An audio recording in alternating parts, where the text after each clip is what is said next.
Welcome back, everyone. Today, we're going to be tackling something, well, it's a topic that I know a lot of you have asked about, something that I think we all struggle with as believers, Okay. and that is suffering. And we're going to be looking at suffering through a specific lens today, that of Carmelite spirituality. We're going to be drawing on the wisdom of some pretty incredible Carmelite saints, Mother Teresa, St. Elizabeth of the Trinity, St. Therese of Lisieux. And, one thing that I find really interesting about these saints in particular, and really about Carmelite spirituality in general, is that they sort of turn this whole idea that suffering is something to be avoided on its head. Yeah, that's fascinating to me too, and it's something that I think is really relevant for us today, especially in a culture that's so focused on comfort and ease. Right. The Carmelites really offer a different perspective. Right, right. They really challenge that kind of prosperity gospel message that, if you're good, if you're faithful, then you'll be rewarded with material blessings and a comfortable life. Yeah, yeah. Like if you're suffering, you must be doing something wrong. Exactly. Yeah. Yeah. Exactly. So how is it that the Carmelites view suffering, especially since this is a very common experience for people who are devout Catholics? What is it about suffering that they saw as almost a privilege, a path to something deeper? Yeah, that's a great question. And I think it starts with their understanding of suffering as a mark of God's love. They often talk about suffering as a kiss from Jesus. And it doesn't mean that suffering is easy or enjoyable. Of course not. But it means that it can be redemptive, like the suffering of Christ on the cross. So it's not that God inflicts suffering upon us, but that he's present with us in our suffering. Exactly. Yeah, he's not causing it, but he's using it to draw us closer to him. Yeah. And that might sound kind of strange, but if you think about it, the most profound act of love in human history, the crucifixion, was also an act of intense suffering. Right. Right. The greatest love the world has ever known came through suffering. Exactly. And I think that's what the Carmelites are getting at. They're saying that suffering can be a way for us to participate in that same love, to share in the redemptive power of Christ's sacrifice. So for someone listening who's maybe experiencing even more suffering after converting to Catholicism, what would you say to them? Because that seems to contradict the idea of blessings and rewards that's often associated with faith. Yeah, that's a really common experience, and it can be really disorienting, especially if you're coming from a background that emphasizes the prosperity gospel. This idea that if you're faithful, you'll be healthy and wealthy. But Catholicism doesn't shy away from the reality of suffering. In fact, it embraces it. It acknowledges that suffering is part of the human condition, and it's even intensified for those who follow Christ. So is this increase in suffering after conversion a sign that someone's doing something wrong? Not at all. It could actually signify spiritual growth. As you draw closer to God, you become more aware of the spiritual battle that's going on around you. Right, right. I've heard people say that, the closer you get to God, the bigger a target you are for the enemy. Exactly. And that's why we see so many saints who endured intense suffering. Mm-hmm. Think of Job, St. Paul. They weren't suffering because they were doing something wrong. They were suffering because they were close to God. Right, right. And it makes me think of that saying, God won't give you more than you can handle. But honestly, sometimes it really feels like he does. It's true. It can feel overwhelming at times, but that's where I think the Carmelite emphasis on carrying the cross comes in. Christ himself said, "If any man would come after me, let him deny himself and take up his cross daily and follow me." Right. He's not offering us a pain-free path, but he is offering us companionship in our suffering. That's a really powerful idea. It's not about stoically enduring pain alone, but about finding solace in Christ's presence alongside us. Exactly. And there's another layer to this too, the idea of suffering as purification. St. John of the Cross called it the dark night of the soul, a time when God strips away our attachments and false comforts to draw us into deeper intimacy. So it's like a refiner's fire burning away impurities to reveal pure gold. Exactly. That's a great analogy. Suffering can work in a similar way, purifying our hearts and making us more receptive to God's love. So it's not that God causes suffering, but that he can use it for our ultimate good, even when it feels unbearable. Precisely. It's about seeking God in the suffering, not expecting him to magically remove it. Speaking of those who found God in their pain, let's talk about St. Teresa of Avila, a woman who definitely knew her share of suffering. Oh, St. Teresa, known for her incredible strength, but also her sharp wit. Didn't she say something like, if this is how you treat your friends, Lord, no wonder you have so few of them? She did. That's a classic St. Teresa quote, and it really captures her honesty about the struggles of the spiritual life. She didn't sugarcoat suffering, but she also deeply understood its purpose. For her, suffering was a means of purification and detachment, a way to loosen our grip on worldly things that can't ultimately satisfy us. So instead of seeing suffering as a sign that God has abandoned us, Yeah. she saw it as a way to draw closer to him by letting go of everything else. Yes, that's the core of it. She believed that the more we cling to worldly comforts and attachments, the more we suffer when those things are taken away or cause us pain. She even compared suffering to holding a hot coal. Held lightly, it warms, but clutched tightly, it burns. Oh, I like that. So detachment is about choosing what truly warms the soul, God, and releasing what only causes pain. Exactly. And St. Teresa was very clear that interior suffering, the kind that often comes from pride, attachment, or resistance to God's will, is actually more agonizing in the long run than physical suffering. It's the suffering of a soul out of alignment with its creator. So even though we might try to avoid pain at all costs, sometimes the greatest pain comes from resisting the very thing that could bring us peace.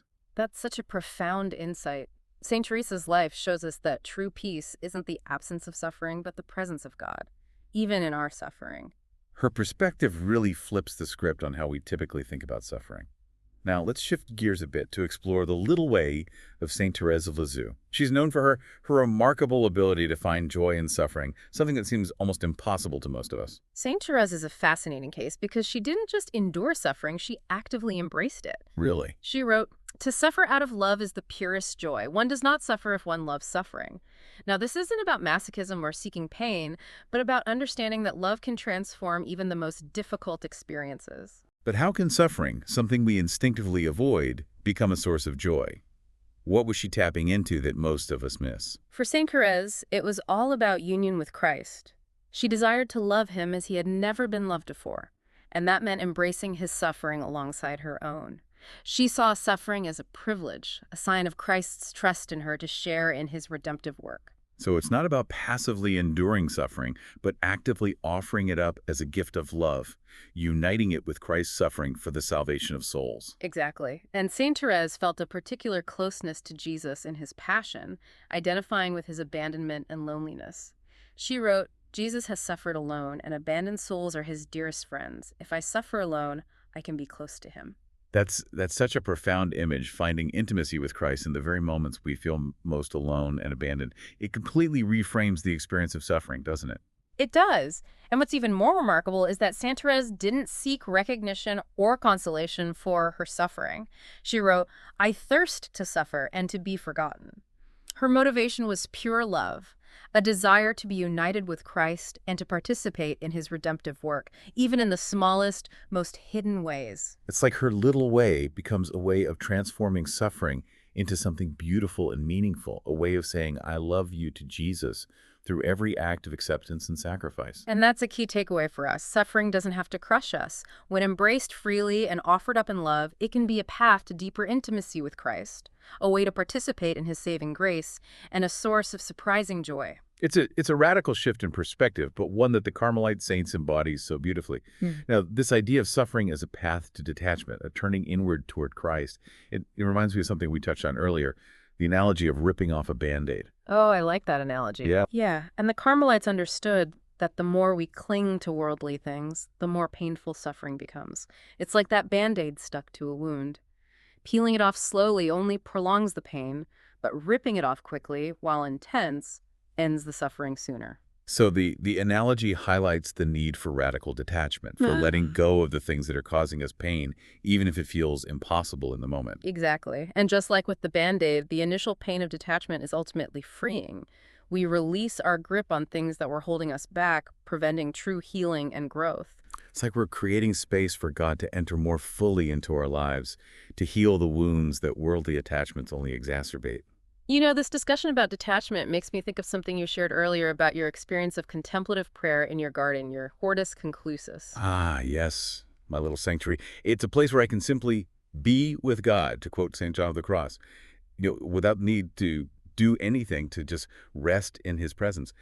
It's interesting how you connect that to suffering and detachment. Well, the hortus conclusus, or enclosed garden, is a powerful symbol in Carmelite spirituality. It represents the soul's interior, a place of solitude and intimacy with God, cultivated through prayer and detachment from the world. It's like creating a sacred space within ourselves where God can dwell. And that resonates deeply with my experience. When I'm suffering, my garden becomes a refuge, a place to surrender my pain to God and just be held by his love. It's like a tangible representation of that interior garden where I can meet him in silence. And there's a beautiful connection to Mary in this, isn't there? In her apparitions, she often speaks of the importance of a small, hidden life, focused on quiet service and surrender to God's will. She does. It's like she's inviting us into her own hortus conclusus, the hiddenness of her heart where she pondered all things in silence and perfect union with God's plan. And that echoes the heart of Carmelite spirituality, the emphasis on contemplative prayer, on being with God rather than doing for him. It's about cultivating that silent love that St. John of the Cross speaks of, the language that God understands best. And it's a language I find myself speaking more and more in my garden.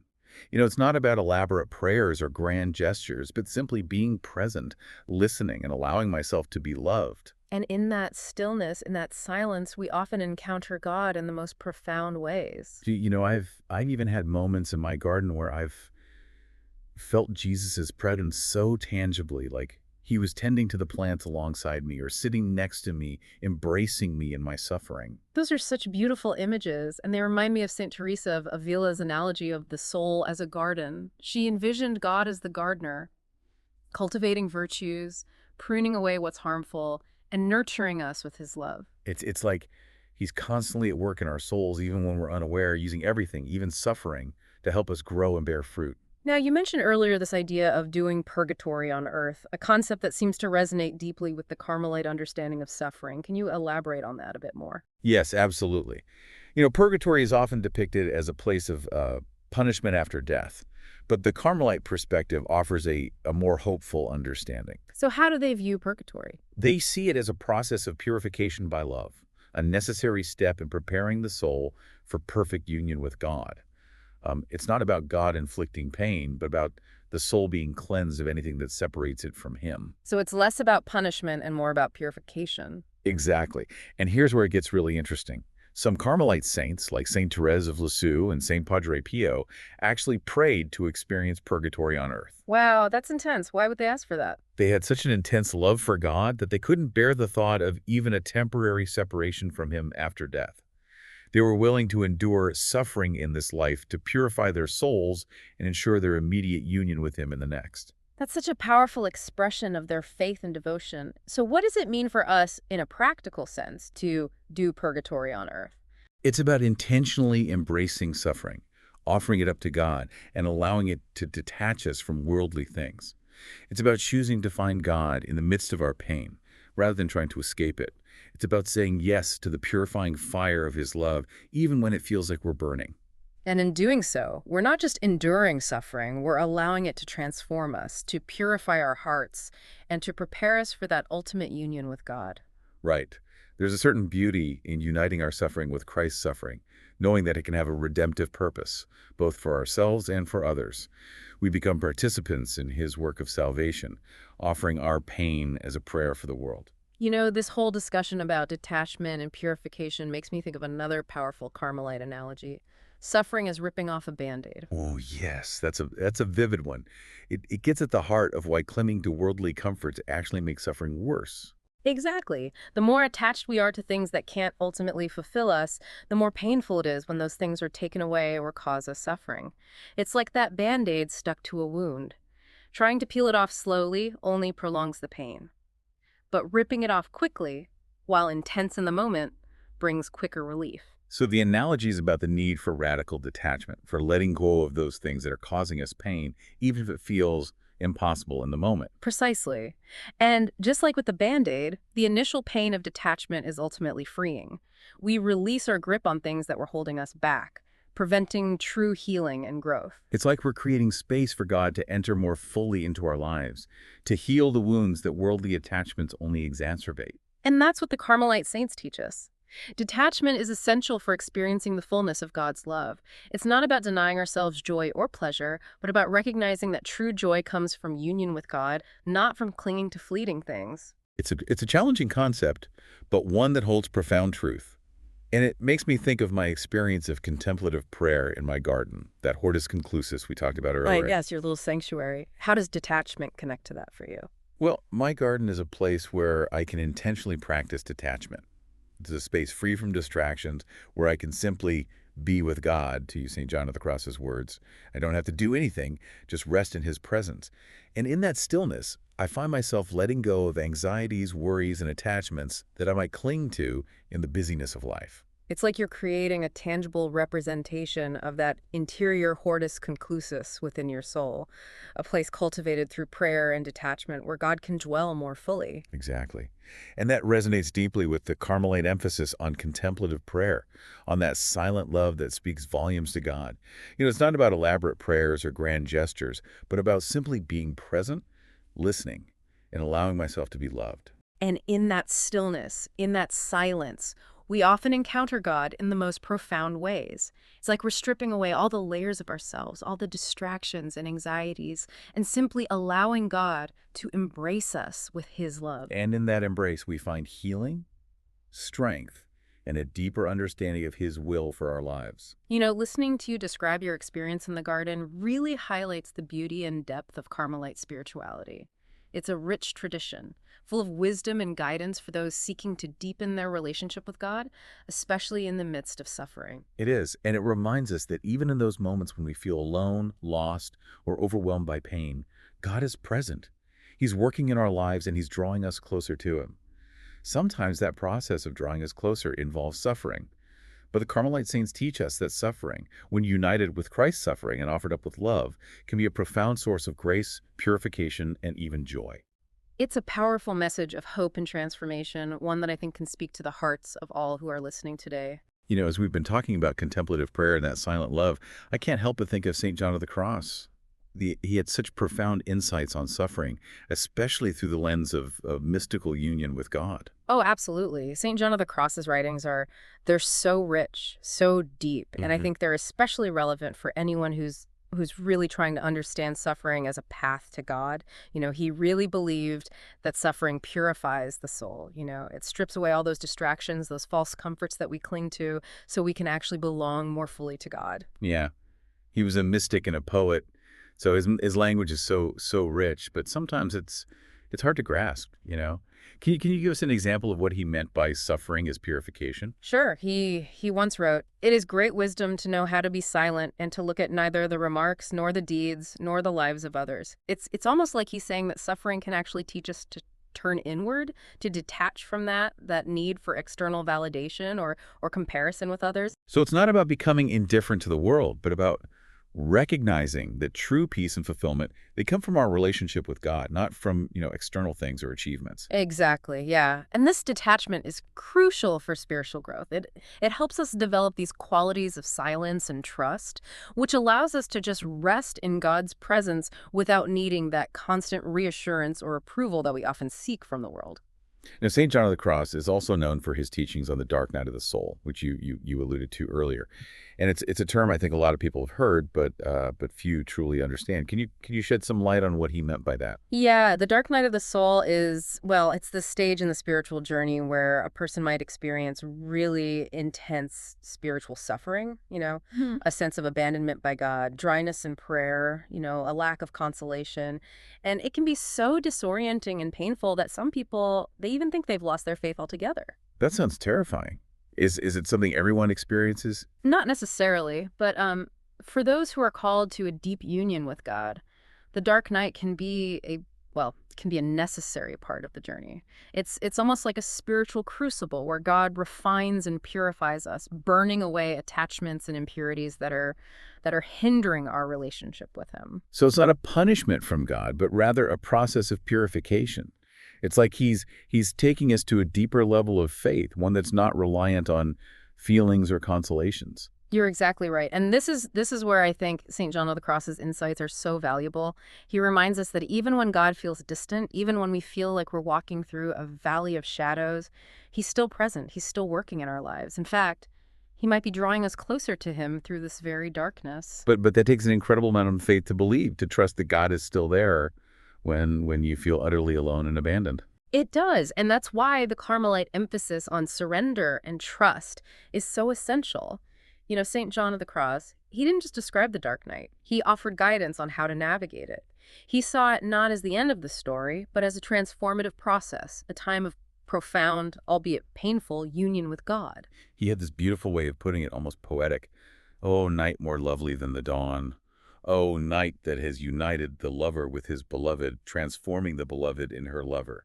It's like he's saying that the darkness itself becomes a path to deeper intimacy. Exactly. And a key element of this journey, as we've been discussing, is detachment. For St. John of the Cross, suffering helps us detach from things that aren't truly God. He wrote, in order to arrive at possessing everything, desire to possess nothing. So it's about letting go of our attachment to, comfort, recognition, even our own will, so that we can be fully receptive to God's will. That's the paradox.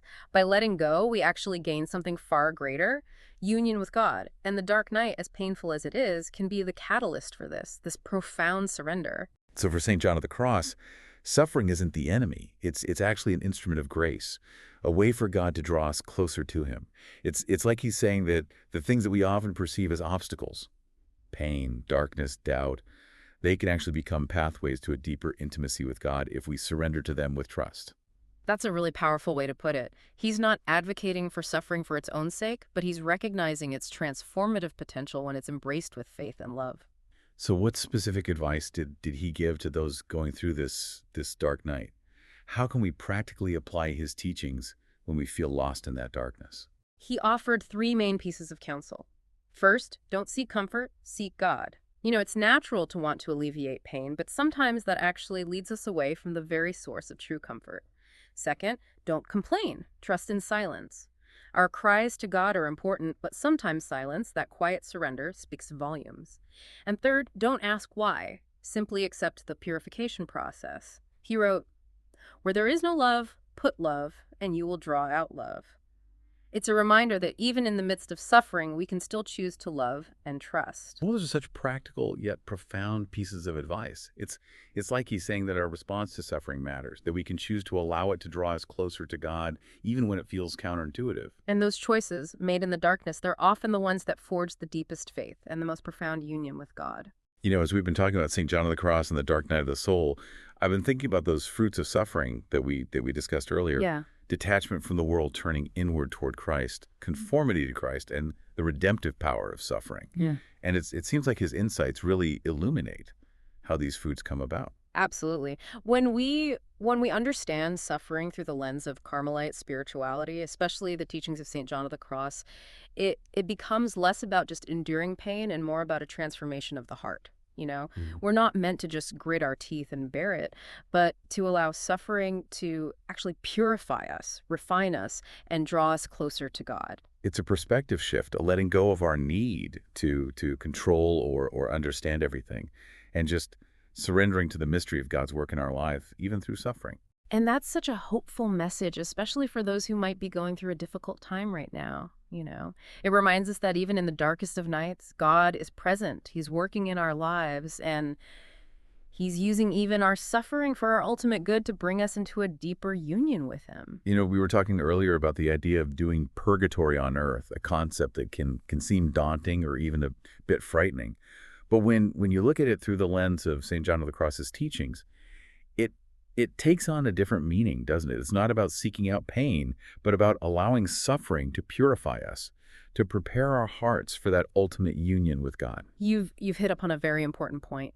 The idea of doing purgatory on earth isn't about self-flagellation or seeking out suffering, but about embracing the purifying power of the trials that inevitably come our way. So it's about changing our attitude towards suffering, not necessarily trying to avoid it at all costs. Exactly. It's about choosing to find God in our suffering rather than just desperately trying to escape it. It's about recognizing that suffering, when united with Christ's suffering, can have a redemptive purpose, both for ourselves and for others.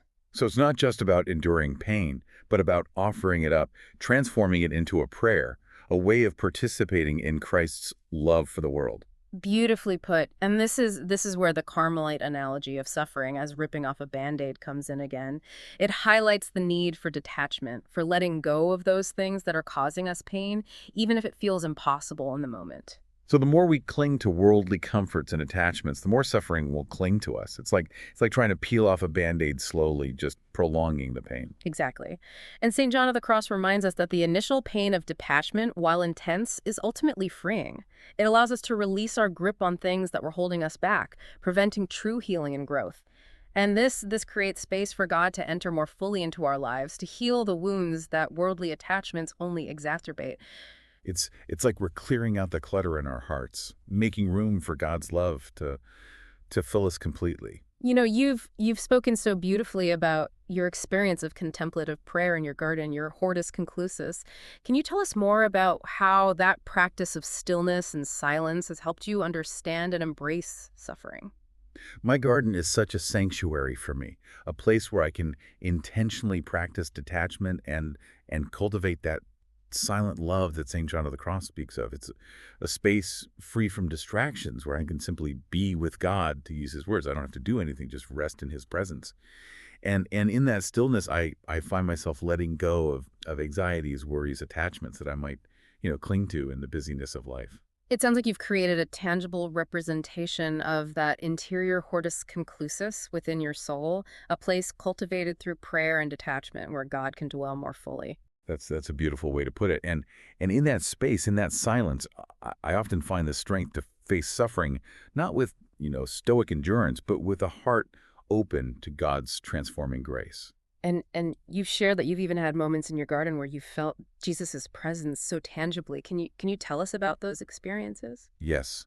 There have been times when I've felt Jesus' presence so vividly, as if he were tending to the plants alongside me, or sitting next to me on the bench, embracing me in my suffering. It's a feeling of profound peace and consolation, a reminder that I'm not alone in my struggles. That's a powerful testament to the Carmelite emphasis on experiencing God's love in the midst of suffering. You know, it's not just about intellectual understanding, but about encountering Christ in a deeply personal way, even in the darkest of nights. And those experiences have helped me understand that suffering doesn't have to crush us.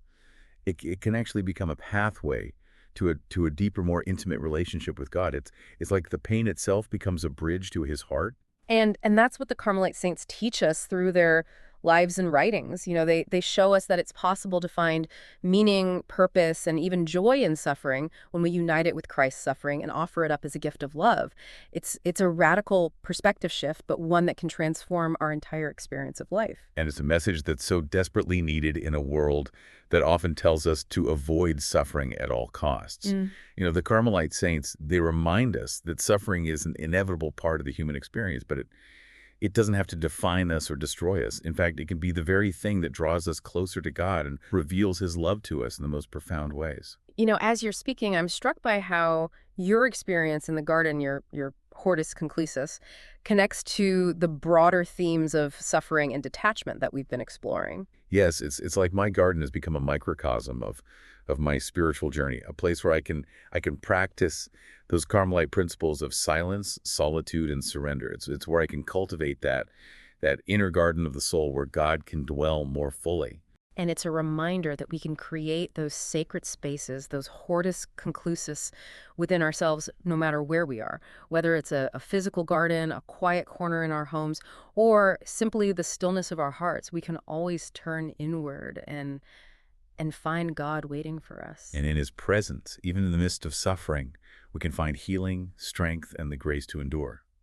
You know, we've talked a lot about the Carmelite saints and their profound insights on suffering, but I'd love to hear from you. What are some practical tips or takeaways that our listeners can apply to their own lives when they're going through difficult times? How can we integrate these Carmelite teachings into our daily struggles? Yeah, that's such an important question because ultimately, we want this deep dive to be more than just an intellectual exercise. We want it to be a source of hope and guidance for those who are hurting, for those who are grappling with this mystery of suffering.